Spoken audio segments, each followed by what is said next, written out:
Good morning, everybody. It's Jeff Goldberg for the Sales Pro Network. It is Friday, January 17th. If you've joined us before, you know that the Sales Pro Network is a place where we can network with each other, learn to earn, and to elevate the profession of sales. And if you've joined us before, you also know that every Friday at 10 a.m. Eastern, I either do a live training or a live interview with somebody who can add value to the profession of sales. And today is no exception, my friends.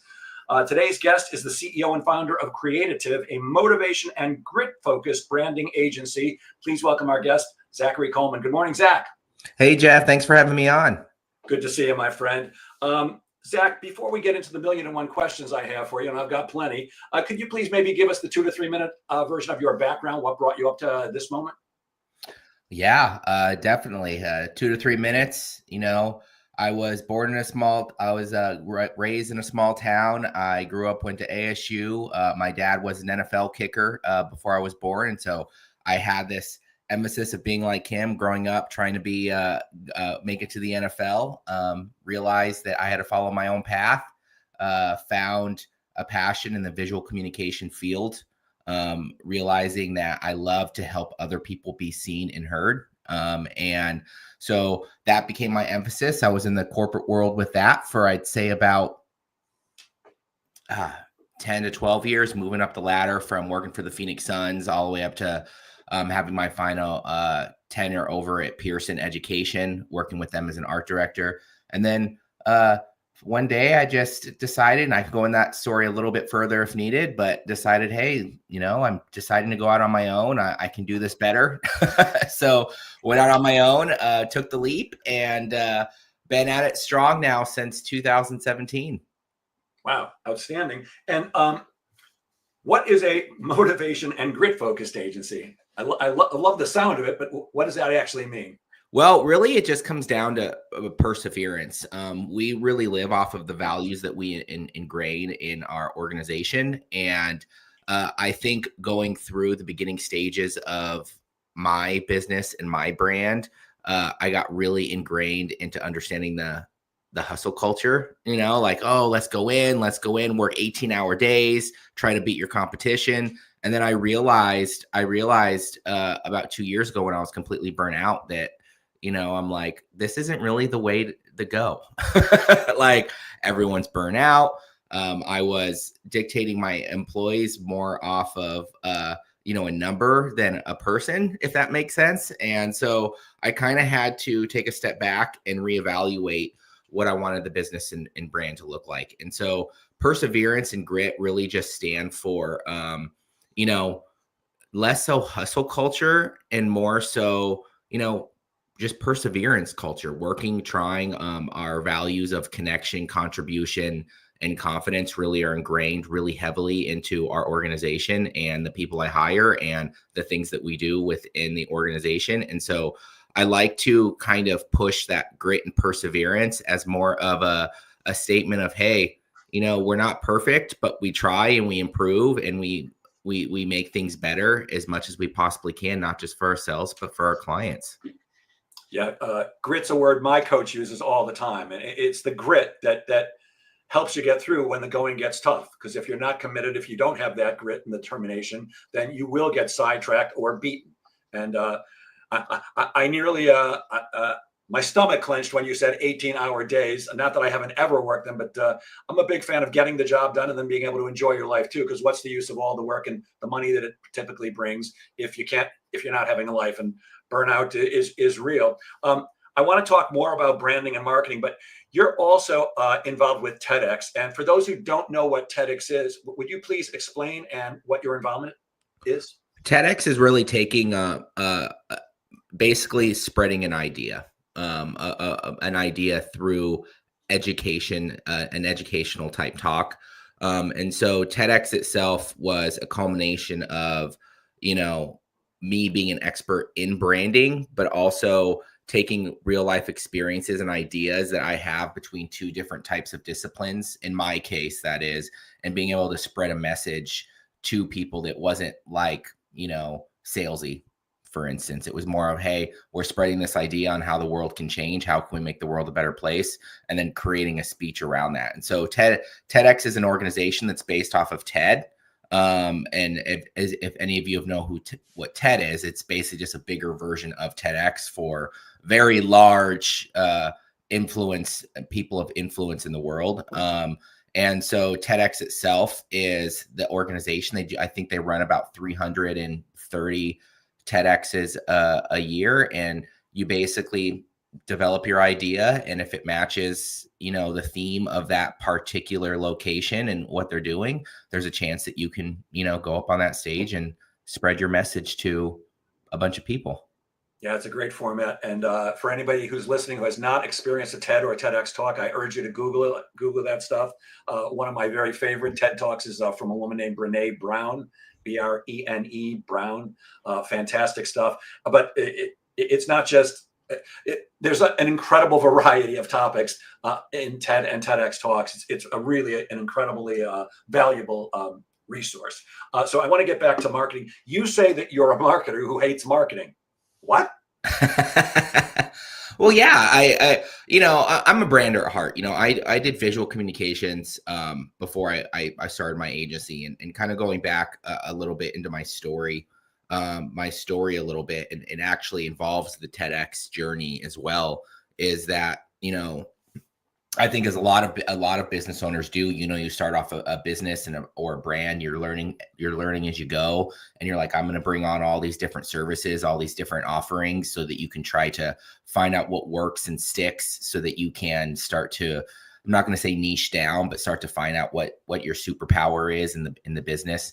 And, I was bringing on all these things. That's where the burnout started coming in, and a lot of marketing stuff started coming in for us, which was great because it really affected, our top line, and I was able to project, I had reoccurring income coming in on a monthly basis, so the branding side and the large project side was very minimal. And so what happened was we started growing much more towards a marketing agency. I started learning a lot about SEO, PPC, advertising, all that stuff, and started doing a lot of that for the clients.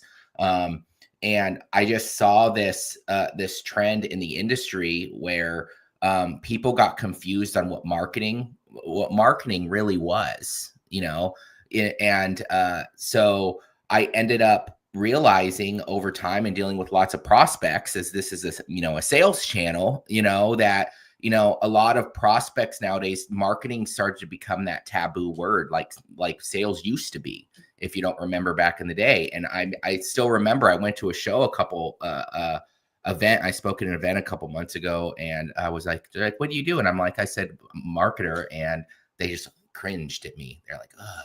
And I'm like, because it's become one of those terms that people think that marketing is, at the end of the day, this like, oh, you're just going to bring me crappy leads, and that's just where I think marketing has evolved, a lot of different reasons. So at the end of the day, when I look at marketing these days, I look at marketing as much more of, hey, you have to define your audience. You have to define who you are as a person, what your brand is, what your offers are, and what makes you different. And in a nutshell, that's branding, And so really kind of saying, hey, you have to take a brand first approach to your marketing, I think is probably a more better phrase than, hey, I'm not a marketer. I'm a marketer that hates marketing, right? It's a little bit of taboo there. I get a little bit of resentment sometimes. No, look, it's certainly ear catching, but it's like me saying I'm a salesperson who hates selling. Yeah. I don't know if you're familiar with the comedian Howie Mandel, but oh yes. There's a line in one of his specials from a million years ago where he's doing crowd work. He's speaking to the audience. He goes, "So what do you do?" And some guy goes, "Marketing." And Howie Mandel goes, "What is that, shopping?" which I thought was brilliant. But I mean, look, I always try to make things as simple as possible in a world that's not always simple. To me, marketing's job is either to create recognition, branding, so that people know who you are, and to bring in leads, not crappy leads, of course. That's what most salespeople will say to the marketing department. Why don't you give us some good leads? And the marketing department, of course, is going, why can't you close the leads we give you? There's a lot of blame when the best organizations that I've worked with companies all over the world of all sizes, huge, medium, and small. It's where they work together hand in hand. Marketing is doing the very best they can to bring in highly qualified leads, and sales is trying to close them. The blame game simply doesn't work, and that's what I find at most organizations. So, what type of clients do you typically work with? Well, we've actually made quite a few pivots over the last few months. Creative is starting to turn into a much more larger type value-based branding and web development agency. We're kind of actually moving away from a lot of the marketing and just saying, hey, this is what we're good at, large branding projects and large web development type projects. So most of those jobs really come in from C-suite and director type roles in organizations. We still love to work in the athletic field, but I've tended to say that our demographic is much more leadership, because at the end of the day, I've really seen that, really large style branding projects, it's actually better that you don't niche. You niche in the service, not necessarily the audience, because, branding in itself, very similar probably as business consulting, is it's one of those things where it's like, well, you want me coming in from the outside. You want to have someone that doesn't 100%, it sounds counterproductive, but you want someone that doesn't understand your industry as much, because that's how we're going to find those sweet spots, because I'm not in it all the time. Right. And so you can look at it with fresh eyes. Yeah. Look at it with fresh eyes. And I mean, I think it's safe to say all of us, it's that painter doesn't paint their own house. I heard a good one the other day. It was the dentist kid is the one with all the cavities, right? Like, so it's the concept of like, you need to have that good, fresh outside perspective. And the more you actually know about an audience, and that's probably why good salesmen, and I've come to realize, probably aren't in the business as much as the business owner. That's why business owners probably don't make as great salesmen as salespeople, because when I sell, I know the outcome before I have to get them to understand their own outcome. So it makes it a lot harder for me to sell, because I'm like, I just want to tell you the outcome, like, I don't want to help you get to it, so, that's really what creative is really turning into. And I have 3 young children now. And as I'm rebranding and I'm growing, I'm just wanting to educate more. And so it's starting to turn into very similar to what my TEDx was about, actually, is how branding helps develop you. Is it's much more of like, I want to be able to come in and help you develop your organization with leadership, right? And the way we're going to do that branding strategy is we're going to do workshops, and we're going to help you have the tools for success to understand that these values and this mission and this core message that you're trying to develop is coming from you guys, and that you guys know how to deliver it yourselves because it came from you. And so that's really what Creative's turning into.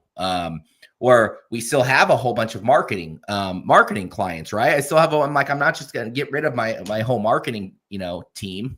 So, what we've kind of done is we've kind of created a sub brand within Creative, where we can start really tailoring in towards an audience. And that's where Gym Mark comes along. And so we've actually created a sub brand, like I said, Gym Mark, which is a long story short, it's just a productized service from all the stuff we learned from the clients we worked with for 8 years. And we're starting to work with leaders within the gym space from 1 location all the way up to 7, depending on the offer and where they're at, to help them develop an online presence through their website, SEO, PPC, all that fun stuff.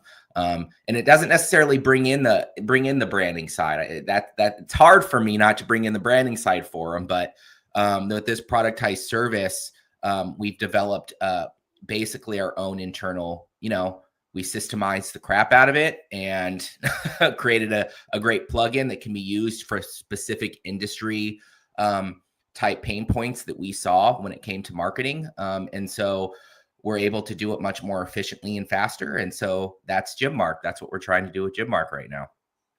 Gotcha. You used a word a few minutes ago that I want to ask you a question about, and that was niche.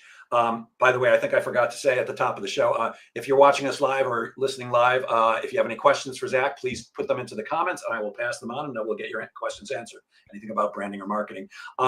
I posted on LinkedIn, I think it was earlier this week, might have been late last week, about a commercial that I've heard on the radio a bunch of times. And it's for a company called Tiger Tax. Now, I don't know if you've ever heard this commercial, but during their commercial, they help you, they represent you to the IRS and they try to, get you to owe less or owe nothing, blah, blah, blah. But there's a line that they say in the commercial, which catches my ear every time. And the best thing of all is Tiger Tax operates according to Christian principles. Mm-hmm. Now, every time I hear it, I go, well, that's interesting. I mean, I guess they only want Christian people because, if I'm a Jew or a Muslim or somebody else, I'm probably not going to want to do business with them. But I in my post, I actually said, I think this is brilliant. While they are certainly telling a lot of people, you may not want to do business with us. Mm-hmm. There's a lot of Christians in the United States. And I think there's enough of them who will say, yeah, I don't understand what a business operating on Christian principles is, but I want some of that. So even though they're potentially turning off a lot of people, I think niching down like that was brilliant. What's your take on that? Oh, this is a great topic. We could probably go on this for hours. There's something I wanted to really push here, which I'll say second. But first and foremost, I would say that's more of a value principle than an actual niche. Back to what I talked about, and I actually did a presentation on value development last week to an organization, and it really comes down to, yeah, they're kind of niching down to a certain audience and saying, hey, this is what we want. But to me, it's more of and the values, of course, can be part of the niche, right? Or the niche. I like to say niche too. A lot of people go, what? Either one. Niche? But I think it's a value play. I think they're really saying that these are the behaviors of the types of companies. It's the psychological counterpart of the demo, right? So we want not just the people we want to sell to, but it's also, hint, you have to sell to get employees too, right? There's employees that you have to bring in too to make better retention for your employee engagement. So I think that's a value play on them, and the owners of the company and or the higher ups probably have strong beliefs in Christianity, and that's totally fine if they want to bring those type of people in. But they probably see that those types of people, for reasons that they know that I don't, because everyone believes and values differently, that this is what we live by. This is the type of people and ecosystem that we want to have in our organization. So who says they're living by those values? Who knows? But I mean, the word tiger and then having Christian, like I don't feel like those match. But I'd have to dive into their brand strategy, see how that happened. But that's what I would say about that scenario. Because if you think about it, they don't necessarily have to bring in Christians. People, I agree with you that other religions may look at it and look standoffish, but to me, it's more of a trust.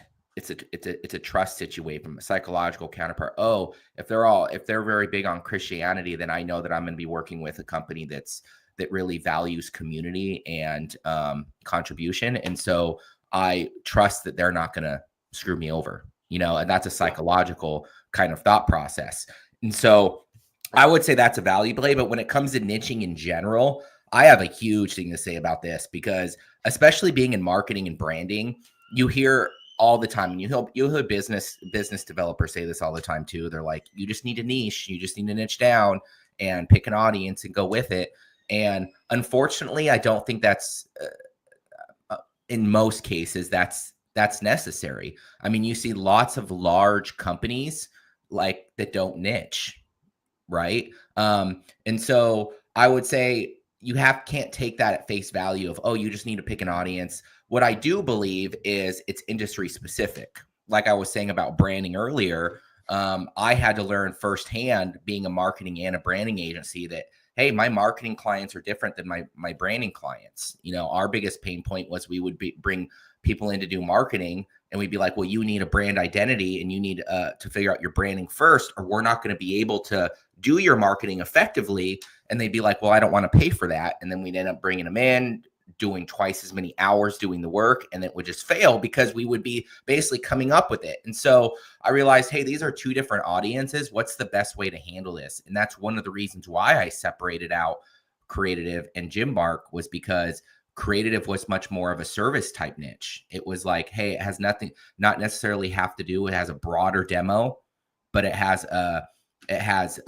we focus on one or two services. So marketing, on the other hand, it's great to understand a core audience and everything that happens to them, because you have to do certain marketing tactics to be able to get them business. So from my perspective, it was Gymmark was meant, and we built it and we niched down towards a certain demo because it builds momentum more than anything. It allows you to bring in and say, hey, I'm only focusing on this core set of people. And once you start getting into your industry and start talking to certain people, we launched Gymmark, soft launched it we basically validation stage in about last September. And I've already been to 2 or 3 conferences related to it, realized how small the industry actually is when you look at it. You see all these large gyms everywhere and you're like, this is a huge industry. But then you look down, there's like a set of like 10 people, 10 CEOs that go back and forth between all of them. So like you start to build relationships faster. It's a momentum play. It's a trust play, more than it is a necessarily a service play, where the branding side is much more of a, hey, now I know that because I'm a service niche or niche, I can come in and only hire these types of people. So it's more of a bottom line play than anything. Depending on, and that helps build momentum too, better service, better clientele. But overall, that's what I kind of consider about niching. I've been through the loops and I've worked with so many different companies on so many different levels before we got to this point, that I'm like, you know what? I don't think anyone should go right out the back unless they've already done 1 or 2 or 3 businesses in the past and know what they're doing to niche when they first start a business, because you're going to be so slow. You're not going to bring any income. It's pretty much the same pattern I see with everyone. It's, hey, let's grow a business. Let's do everything we possibly can, bring in money. And then you hit a valley of death period. And you're like, oh, well, now have 80 different types of people working for us, and we have to slim down and simplify. And then you kind of pick a direction and you move up and you spread thin. And then once you get those validating marketplaces, then you open back up and spread open again as you hit the rest valley of death. What I really liked about what they're doing is that while they may be turning off a bunch of people, they don't need everybody. You don't need everybody to love you. You just need enough. And Christians are a huge market. And what I also think is brilliant is they're attracting the type of customer they want to work with. Yes. And I had another example of that yesterday. A young lady reached out to me on LinkedIn to connect. And I get lots of those every day. People want to connect, and I'm open to many of them. Not everybody, but I certainly took a look at her profile, and the name of her company is No Fartin' Around Marketing. Fartin, FARTIN'. I looked at that name and I'm like, connection request accepted. I don't care who she is. If she's the worst human in the world, I'm connecting with her. But I did that immediately because I thought that was funny. We had a rule in my house. You said you have young kids. My kids are 23 and 22 now, but when they were young, they learned the rule very early. Farts are always funny. Now that's just me. But again, I think she's going to turn off a lot of people who are going to go, that's disgusting, and they're not going to want to do business with her. But she's going to attract the type of client she wants. A guy like me who goes, farting around. I love this idea. So I just think it's brilliant to address the type of audience you're really looking to attract instead of trying to attract everybody. The flavor Yeah, instead of funny enough, I know who you're talking about because I was on her podcast. And I think it's it Ashley May somebody. I forgot her yeah, last name. yeah, and I think just from a branding play, it looks like you said, like you get to a point in business where you realize, hey, I don't need to be serious. This is my business.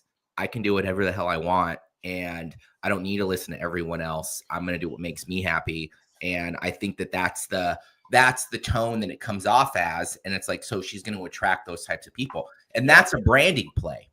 At the end of the day, I think that when you mentioned something really critical there, which was the whole Christianity, you're attracting the people you want to work with. Yeah, Um, exactly. and I say that goes in the best way you're going to attract people is by figuring out not just who you are as the business owner, but who your brand is going to evolve to. What is the message, even if it's not written down on a piece of paper, what's going to attract the type of people? I'm very big, like I said, on connection and contribution. I come out here and I do these connection, podcasts are part of my thing. I love talking to people like you. I love talking to the audience. It brings me alive. I love connecting with new people. And I also love people that really value relationships. And so what we do, part of how we handle our connection value is whenever I bring in people, I really focus on, hey, like we want you to be able to not just connect with the team, but you also have to understand that you need to connect with the clients. Like this is a partnership. This is what we're doing. We're doing this together.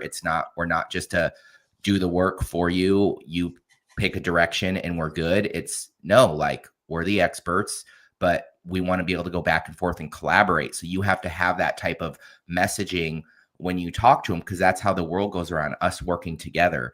And so that's why we really push the connection phase, and it's in everything that we do. Very similar to her. I bet you she has a really comedic style personality in the people that she brings in. Don't take everything don't take things seriously. Let's have fun. Yeah, just have fun, but it's going to attract those types of people, right? And I think that's an evolution for all of us too. I think what I call, when I went through my TEDx, I call it my rebrand period. And I think we all have rebrand periods in our life because we evolve and we grow and we value new things, or we enhance our values. And organizations do very similar things when they want to differentiate, when they want to grow. And so it's a very similar concept on organizations too, as they grow and to evolve. Like you want to attract the right people. No longer, you don't need to get desperate. Part of my connection value is, I like to connect, like podcasts like this, even with clients. So I'm not a fan of, for instance, cold marketing. Like nothing against people that do cold marketing, more so like large amounts of email, spraying the wall with email blasts. But I will not do it because I'm like, that's not ingrained in our personality, in our organization. And so you have to kind of look at it that way too. Like the way you attract people to you has to be part of that brand message, right? And everything that you're doing out there. Yeah, I believe in marketing. It's the same as in sales. I talk a lot about that. You have to develop what I call an ICP, an ideal client profile. Because if you don't know what your ideal client looks like, how are you going to find them? How are you going to recognize them when they show up? I have a bunch of criteria for me personally that goes into my ideal client profile. For example, if you're not going to be fun to work with, I don't want to work with you. I'm old enough and successful enough that I can afford to turn away business. I have people regularly reaching out to me who are looking for my services. I'm not going to work with anybody who's not going to be fun. I'm too old and cranky. If I'm not going to have a good time working with you, go find somebody else. You're going to pay me exactly what I asked for because I don't negotiate my fee. You're going to pay me according to my terms. I get paid up front, which is not typical in my industry, but that's just the way I work. And if you don't have a set of criteria for who you want to work with, then anybody's going to show up. So I think it's crucial. And when you work with gyms, you help them attract the right members. How does one define the right members for them, and how do you actually target them? I think you kind of nailed the beginning portion on the head. Anytime we do a branding project, we make sure that we have an ideal, that we work through their ideal customers. I wanted to touch on something there. You said you talked about really the psychological counterpart, and I have actually brought this up multiple times, it's hard to diagnose someone's psychological counterpart, right? The psychological counterpart to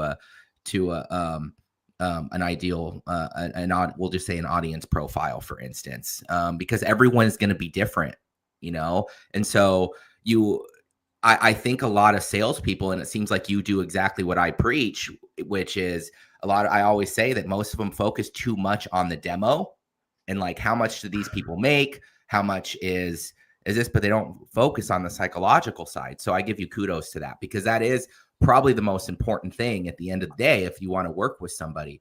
For the gyms, it's very similar. Like when they come in, one of our main criteria is you already have to have, if you want these offerings, you have to have an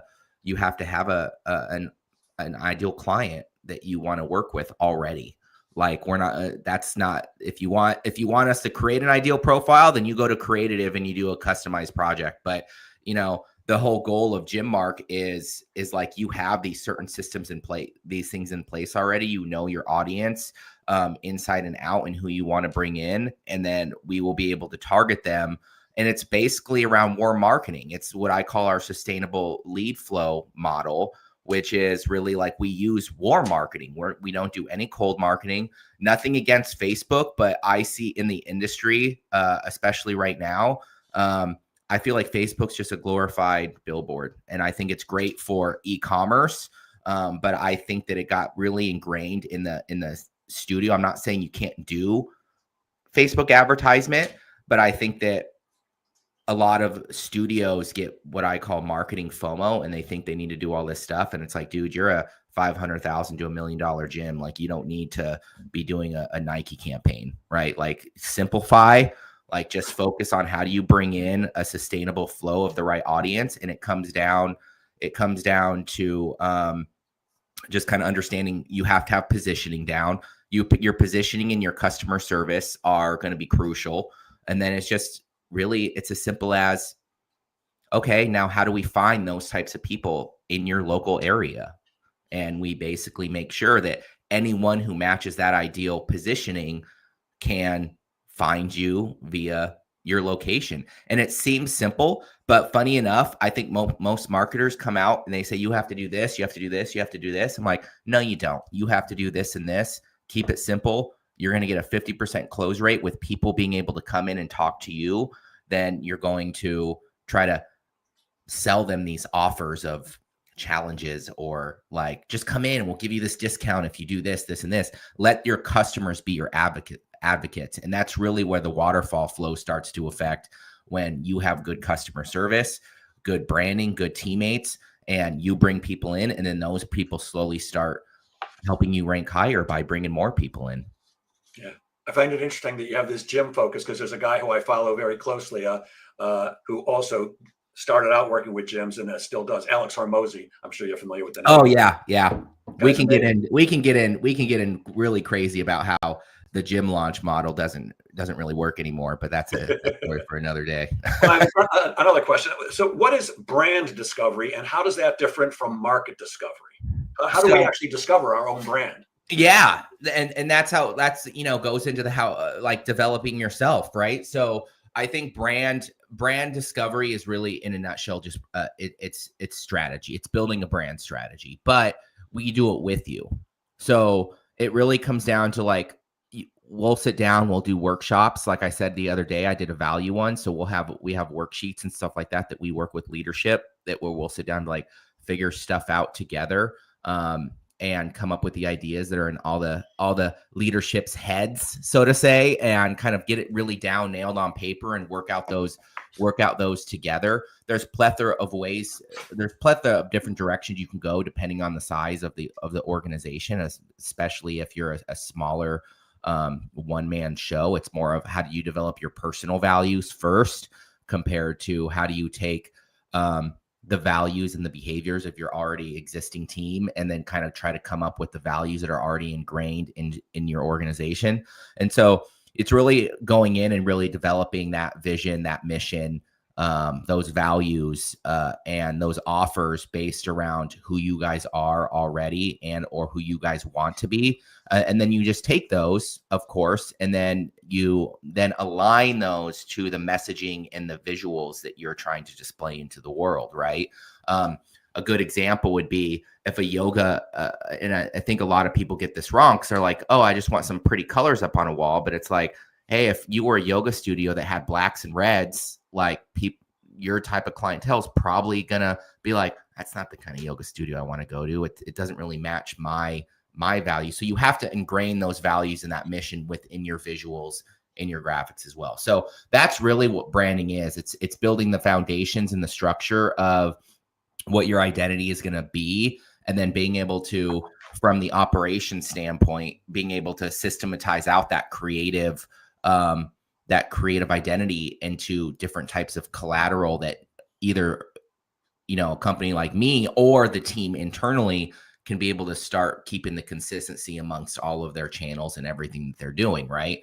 So that's really what brand discovery is. And we always say, hey, we can't develop your brand unless we go through brand discovery / strategy, because why would I just give you some pretty colors and put them on a piece of paper? Anyone can do that. Like, this is all about us figuring out together what we're going to do. Now, brand marketing strategy, on the other hand, is taking that brand strategy and saying, all right, like what are the best channels and directions we can go to get you seen by your audience, and what are the types of services and tactics we are going to do. I always look at marketing, funny enough, is much more of a tactical play, and branding is much more of a strategy play. If you're an an EOS implementer like I am, I'd probably say that, marketing's much more of an implementer type play, and, branding is much more of a visionary type play. But that's what I would say the difference is. So when we do market strategy, the client, one of our factors of deciding a client is, hey, do you have your target audience? Do you have your values? Do you have all those? Are you living by that stuff? Because if none of that stuff comes across and you don't have any of that type of collateral for us, then we're just going to fail. I'm sorry, like we are, because we're basically playing a guessing game on, you think that just throwing a post up on social media or doing an ad is going to bring you business. That's what's going to bring the low quality leads, right? Is us just shooting at the wall, hoping something will stick. Yeah, you always test, and you have to test and you have to refine. But I would say that in marketing, like you said earlier, it's taking that branding and it's then spreading it to the world. But you have to be able to know that audience to know the tactics. I'm not going to tell someone to go on TikTok, for instance, and even though I know they're shutting down pretty soon here, but I'm not going to have anyone go on TikTok, for instance, if they're a B2B brand that sells houses, for instance, because I know that, hey, well, your audience isn't on TikTok. No one's going to buy a house that's on TikTok because they're all 15, 16-year-olds for the most part. So I would say it really comes down to that. And I think that those are the two main differences. Gotcha. Now I can't get the picture out of my head of a yoga studio in blacks and reds blasting Megadeth while people are trying to. Yeah, there you go. That's what happens when people don't understand branding. They just go off and they say, I heard this story the other day that was quite interesting. A guy was asking a question. He's like, hey, I have a client and their financial needs, and we're in Canada, and he wanted a brand all around the sports, the sports team. That was something that he loved. I think that the guy was like, I don't know how to develop this because I'm afraid that it's not going to work. And it's like, well, you have to dive in to see if that's going to work or not. If he is focusing on a financial advisor for athletes, that could be the perfect brand direction he goes, getting those values, getting the terminology. Now, it could be a bad play if he's doing the exact opposite, and he's not, right? Because people are going to think he's focusing on athletes, and he's not, kind of like you said with the Christian situation. So it does come down to, there's a lot of things that go into it. Gotcha. What is marketing fatigue? Yeah. Marketing fatigue.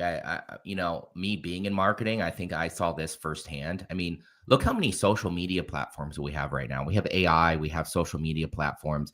One of the things that I see the most happen out of a lot of organizations is, and I kind of brought it up earlier, they just want to do everything. I mean, I'm in marketing. I've wanted to try everything. I want to do everything, and it causes burnout. Like, you don't need everything.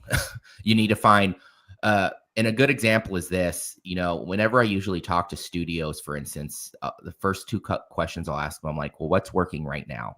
What are you doing right now? And they're like, well, we pay all this money to do challenges like 6 times a year. I spend all my time and energy doing setting those up and bringing people in. And, he's like, usually we get 10% close rate on those and they last maybe a month because they're coming in for the free challenge. And I'm like, what about your walk-ins? Oh, well, people that just find us online and come in, they usually, it's about a 50% close rate. And I'm like, well, then why are you doing so much? I'm like, why are you spending all your time and energy as a business owner who should be working on, profit generating tasks for the organization? Why are you focusing on challenges when your walk-ins are what's bringing you a majority of your income and close? So I think that people just want to do so much, marketing fatigue, and we have so much out there, and people think that they have to do everything. Mhm. And it's hard for us not to. You have all these social media platforms out there that spent billions of dollars to make it easy for us to put a post up, but it's so saturated.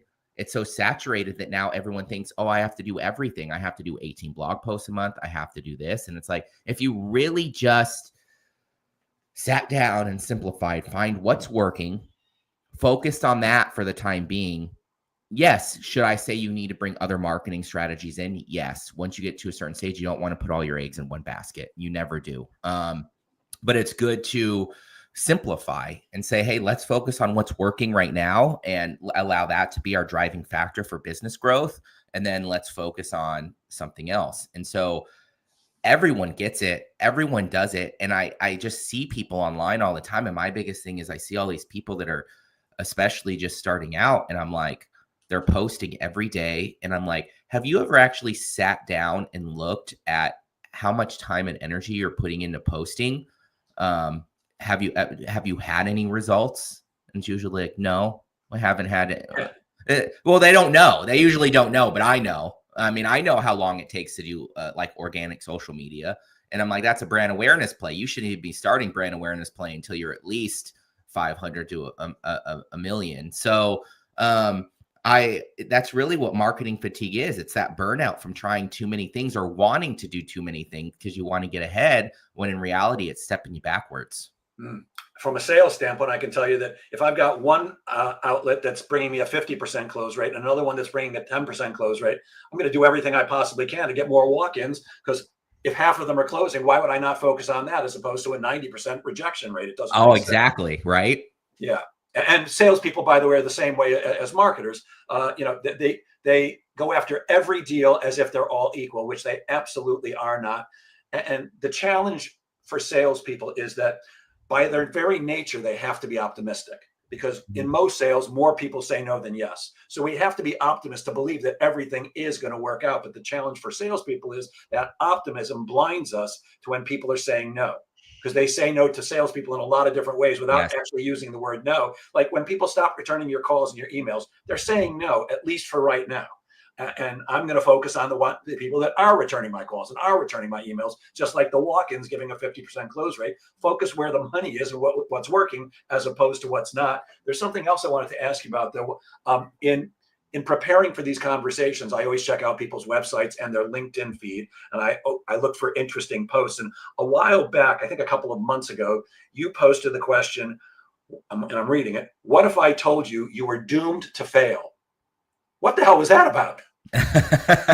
I think it comes back to, and I have to remember that one because I'm on this spurt right now, and I've been for the last about 8 months, where I look at social media because I went through exactly everything I told you with the marketing fatigue, right? I went through doing everything, having a team do it. And then I realized if I really wanted to bring my values and my core message, my authenticity out, that I had to do it all myself. I had to learn it. I had to lead by example. And funny enough, I think that's where that post came in from, because I think that so many people go out there and they're like, I'm just going to post 80 times a day and I'm not going to be authentic and I'm not going to be myself. And so I was just real in that post and I was just myself. And I was just like, hey, what if I told you? And I don't know, what does the rest of it say?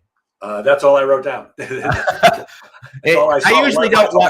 usually don't write one-liners. Unless it's a short. So it certainly made me think, Zach. It's like, yeah. wow, if I was doomed to fail, why even try if I'm doomed?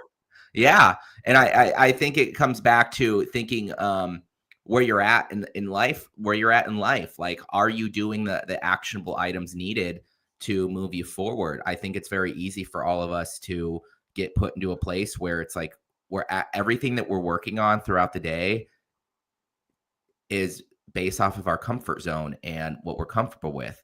And as we all know, business ownership it's an ever growing, ever challenging. You have to step up to the next level. And so we're comfortable with being uncomfortable. Yes, comfortable. And that's that's why I did my TEDx. I was like, I want to be a better leader. I want to speak more. I want to be better with my communication, not just for speaking to clients, but sales. I thought the best way to do that was to get out of my comfort zone and to start speaking. And so, and the hard part is finding those uncomfortable challenges. Like, where do I go next? What's the next step for me to take? Sometimes it takes 2 years. Sometimes it takes an aha moment, but you're going to be doomed to fail if you're not going to be able to continue to look at yourself and be like, all right, looking at myself from the outside, am I putting myself in a comfortable position? Do I need to hire someone? Do I need to change things up and stop getting out of my comfort zone? I'm an operator at heart. So I don't know if you've ever heard of the color wheel. It's a psychological test. It's very, very similar to all the other tests, DISC, blah, blah, blah. But it's based around colors. My wife's a family trauma therapist and they use it in therapy. And so I basically can judge a person's personality color by just getting to know them for like 10 minutes. And, I'm on that spectrum. I'm a green blue. Green is usually what business owners are because they're very much like, I'm going to do it my own way. I'm going to do it this way. Very operational. We'll say blues are very emotional. I used to be very emotional, creative. So I got stuck into this wheel of where I was doing a lot. My green side of my personality took over. I was doing all the operations, but I did not love operations.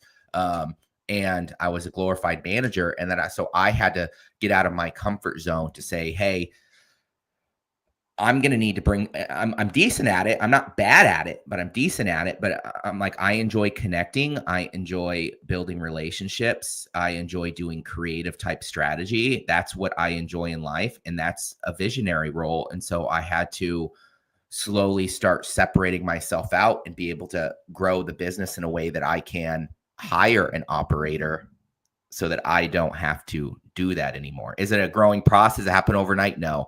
But that was one of my uncomfortable things. So I wasn't doomed to fail, right? Like, I need to take myself out of this and slowly start pivoting towards this. Interesting, because that leads me to my next question. You say that everyone can delegate, but not everyone can lead. Can you explain that? Oh, yeah. I think it's very easy to delegate. I think most business developers, and I always cringe when I hear this, the first thing they'll say is you just need to learn to delegate. And that's true in perspective, but delegation is different than leading. Delegating, I was in the corporate world for about 10 or so years. And so before I went out on my own. And I was a senior role for about half of that. And a director. So I was able to I learned how to delegate quite fast. So when I opened my business, I wasn't the common, I'm doing all the work myself. No, I delegated right away. I did. But then I got to a point where I realized that I was having very little conversations with my team. It was more just like, do the work, hit productivity scores, and you get paid. That's really what it was.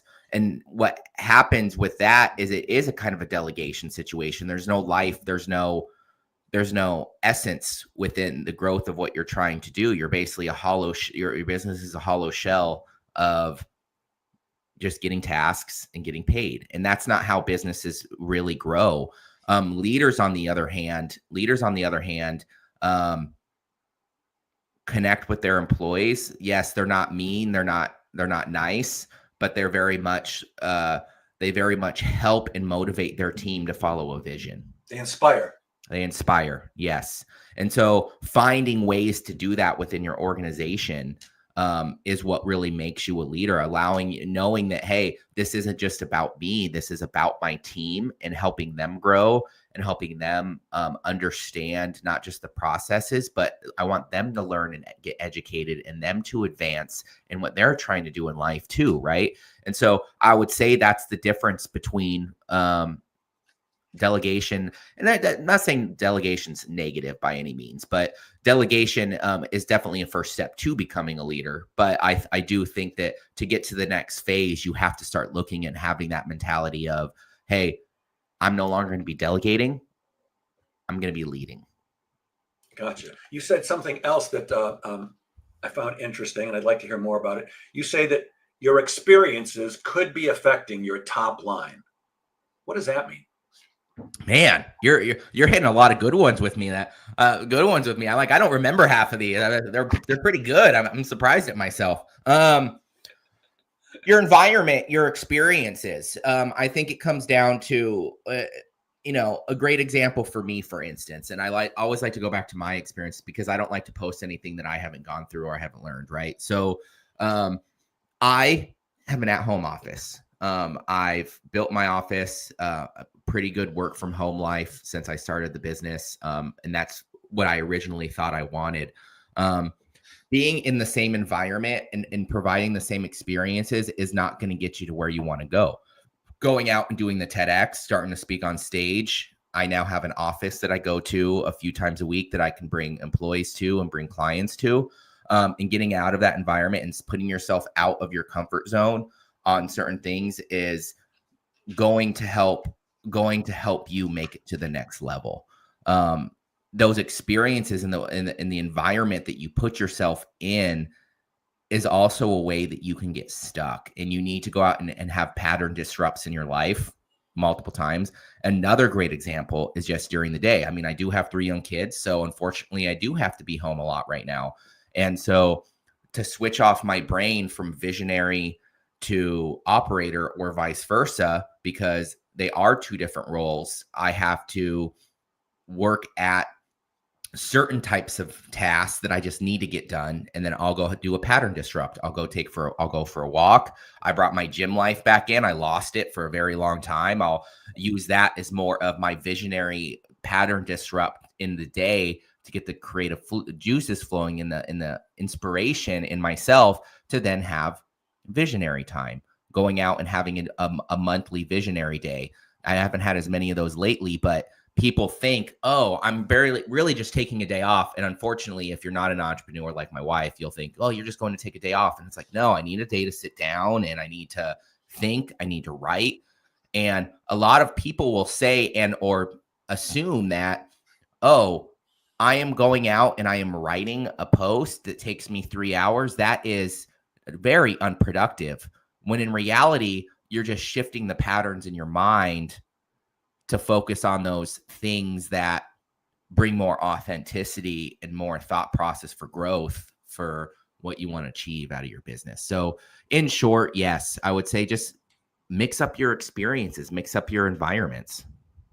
Gotcha. I feel like this is not just an interview, it's an L10 interview. And what are your 3 pillars? Let's hope I didn't stump you on this one. No, you got me. Well, I kind of brought them up at the beginning. My 3 pillars, they're actually kind of 4 now, but my main 3 pillars are funny enough from my journey of my TEDx. And so I went in and I had a refined connection, contribution, and confidence. And so those are my 3 pillars. Those, funny enough, became my values. And that's what's funny about it, right? Is connection. Connection is all about, if you want to work with the type of people that you want to work with, you also have to live live by those, right? So figuring out your values and what you want out of life. How do you think I got to Gym Mark? I brought back the gym. I value personal health and that kind of control over. I know that I'm accountable for who I am. And if I'm accountable for who I am, I can also be accountable for a business. So connection was a huge thing for me. And it's probably the first out of those three pillars that make the most sense to start if you're kind of looking at these pillars is connection. And then you have confidence. I'm a very big component on, and I can count on two hands how many people I had to let go before I brought these in because they didn't have a confidence / mindset. They had an ego. Ego held them back. They weren't able to do change. And so confidence is all about taking those failures and learning from them and knowing that, hey, it's a 1% progress every day. So being able to know, like when you're failing, you're actually succeeding because when you fail, you're learning on what's not working and you can take that and you can pivot it just a little bit. And so I celebrate those failures with my team. Every Monday we have a meeting, and on those meetings, we literally sit down like, what was your past failure from last week? And then we celebrate it. And then we go, okay, how can we make it better? Yeah. I always say I either win or I learn. Yep. Sometimes you learn harder than other times, but still. And then lastly is contribution. And I think that this is a huge one for the sales side because a lot of people, when they look at the word contribution, they think, oh, you mean you just want me to go contribute and go like help build a house or go to a soup kitchen or donate some money somewhere. And you can, and you should still do that. Contributions, of course, on the highest of Maslow's hierarchy of needs, like everyone wants to find a way to contribute. But in my perspective, contribute comes down to your audience. It's very easy in sales and marketing and branding and business ownership to get this agenda type mindset where you go out there and you're like, I just need to make that next dollar. I just need to make that next dollar. What does that end up doing? Makes you seem desperate, makes you seem like you actually get less sales because of it, right? And so the contribution, what I call commission breath. There you go. That's a good one. Yeah, commission breath. Yeah. So I look at you're welcome to use it. I will. I look at more as contribution is like, who is the audience that you can contribute most to in this world? Like, who are the ones that you have the most passion, not just passion for, but you can bring value to in your unique way? Does that just mean, oh, well, I'm passionate about working with athletes? I used to work with athletes, yes, but I wasn't as passionate. I didn't have as much knowledge and ability to contribute to them as I were able to studio owners, because I just knew more about the industry. I was more fascinated with the fitness side than anything. And so the contribution is that if you're able to understand that you're helping someone and you're contributing, authenticity goes a long way when it comes to making a sale, being honest and just being straightforward and trustworthy with people. Having connection and is all about it, right? So that would be those are my three pillars. So Zach, I'm looking at the time. We only have 2 minutes left, and I realize I should have asked this question way earlier. Maybe you could just give us 60 seconds because I want to give you time to let people know how to reach you. Every salesperson wants more leads and better leads. Got a couple of quick tips for lead generation for salespeople? Oh yeah, for salespeople, I think, at the end of the day, the warm approach is always the best. I mean, I would say focus on warm, figure out how they're going to find you, not vice versa. It's so much easier when you have that ability to have a lead come find you. And there's definitely, you can look at it at channels from that perspective. Like, how are they finding you? How are they going to set up a call? I would say number 2 is be strict with your questions, right? Like you said, it's very easy to say yes to people that aren't necessarily your ideal clientele. So really get nailed down and be like, is this person my ideal client or not? People are going to fall through the cracks. People act certain ways, but at the end of the day, it's going to help that psychological counterpart of, oh, for instance, do you have integrity? You can probably pretty much tell if you have integrity right off a call with a prospect, right? And if you don't feel like they have integrity, I promise you the rest of the team, even if you get a commission, is not going to want to have that client, So really think about those qualifying questions as you as a salesman. Like, it's not just about the demo, it's about the psychological counterpart. Yeah, I'm with you. Zach, we are out of time, but how can people reach you if they're interested in possibly chatting with you or working with you? Yeah, well, anyone can, of course, find us on LinkedIn at Zach Colman. You can find us on our YouTube channel at Zach Colman, where we give a lot of helpful tips. I can go back and forth with you in Messenger on LinkedIn if you really want to connect and have some questions for me. But if you want to know more about any of my, two businesses and where we're at with them, or just have a connection over possibly working together, you can always head just over to creative.com.